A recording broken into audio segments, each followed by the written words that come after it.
sobre o sono, sobre o sono, sobre o sono. Doutora, faz tanto tempo que eu não tenho uma boa noite de sono e não me sinto descansada que eu já nem sei mais o que é isso.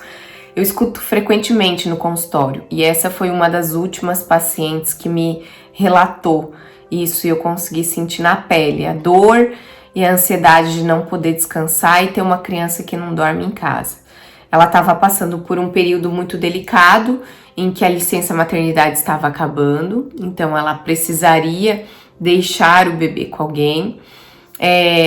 A relação com o marido tinha piorado bastante porque ela estava despertando várias vezes à noite para atender o bebê e com isso estava privada de sono e com isso reduziu um pouquinho sua paciência, sua tolerância e aumentou as brigas entre o casal. Além de, claro, a dificuldade na perda de peso que ela tinha ganhado durante a gestação. Então são muitos desafios. E me deu vontade de realmente dar um abraço nela. A gente não pôde fazer isso por conta dessa pandemia.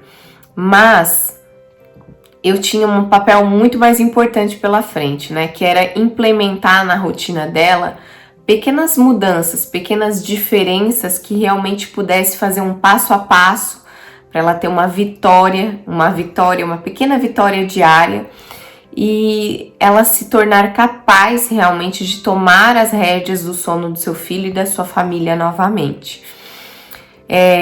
Cuidar do sono de um bebê é realmente muito delicado e a gente precisa de pequenos passos diários para chegar a grandes vitórias futuras e com isso ter disposição e clareza para seguir em frente, principalmente quando se trata de uma mãe, de uma família muito cansada. E o sono da criança sempre foi uma coisa que me encantou bastante. Sempre fui uma criança com dificuldade de dormir, lembro piamente da minha mãe tendo dificuldade de me colocar na cama, das vezes que eu chamava meu pai à noite porque eu sentia medo. Realmente lembro muito, inclusive minha mãe, quando eu disse que ia fazer um curso de consultoria de sono, ela gostaria que tivesse isso quando eu era menor, mas graças a Deus hoje isso é uma possibilidade. E o sono tem um papel muito importante na vida de todas as pessoas, principalmente na das crianças, né, que precisa desse sono para restabelecer suas energias, para organizar sua memória. Eu já vou falar um pouquinho sobre isso. Antes eu quero contar um pouquinho da minha história e por que eu me interessei tanto sobre sono, né? Eu sou médica pediatra, formada pelo Hospital Infantil Pequeno Anjo como pediatra e médica pela Universidade do Sul de Santa Catarina, Unisul.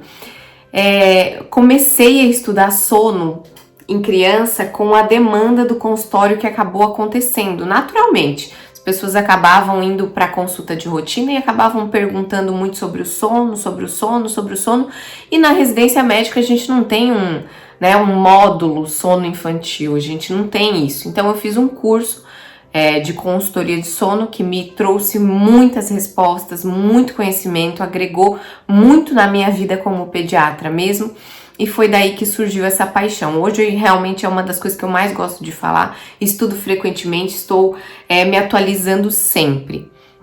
E justamente pelo sono ser tão importante que eu quero trazer isso para vocês. Muitas crianças têm problemas de desenvolvimento, problemas de comportamento, e a gente vai ver lá bem certinho na rotina da criança, ela não dorme direito. Eu canso, de pegar crianças com atraso na fala, atrasos no desenvolvimento neuropsicomotor, dificuldades de memória, isso tudo por não ter noites de sono de qualidade mesmo, né? É importante para todo mundo, mas para as crianças, sem dúvidas, tem um papel crucial. E essa dificuldade de sono certamente impactará a vida adulta, porque alguns estudos mostram que crianças que não dormem bem até os 5 anos de vida, muito provavelmente serão adultos com problemas de sono. Então, cada consulta sobre o sono do bebê, eu tenho a oportunidade de mudar os hábitos, a rotina, o ambiente daquela família, para de fato melhorar a vida, a família, o bem-estar, daquela criança que não está dormindo direito. E também mudar essa fusão, melhorar essa fusão emocional mãe-bebê que é tão importante. Eu percebo realmente que muitas mulheres tomam a maternidade como um grande fardo.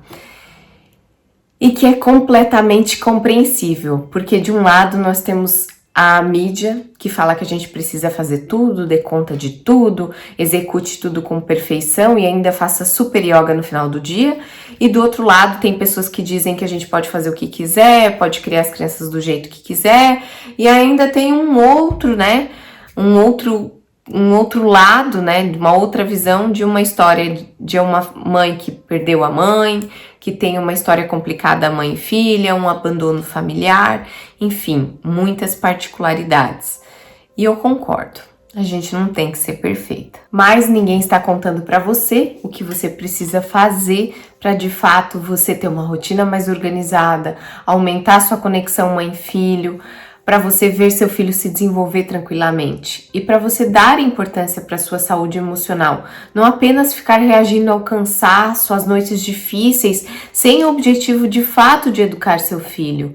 Você precisa se atentar a isso, você precisa parar de sentir culpa por isso e quem sabe até fazer a yoga que te sugeriram, né?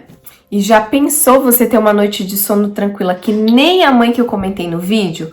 Pois então, nos próximos vídeos eu vou fazer o passo a passo, os fundamentos básicos que funcionam na minha consultoria de sono. Eu acho que você merece saber sobre isso. Posso te esperar?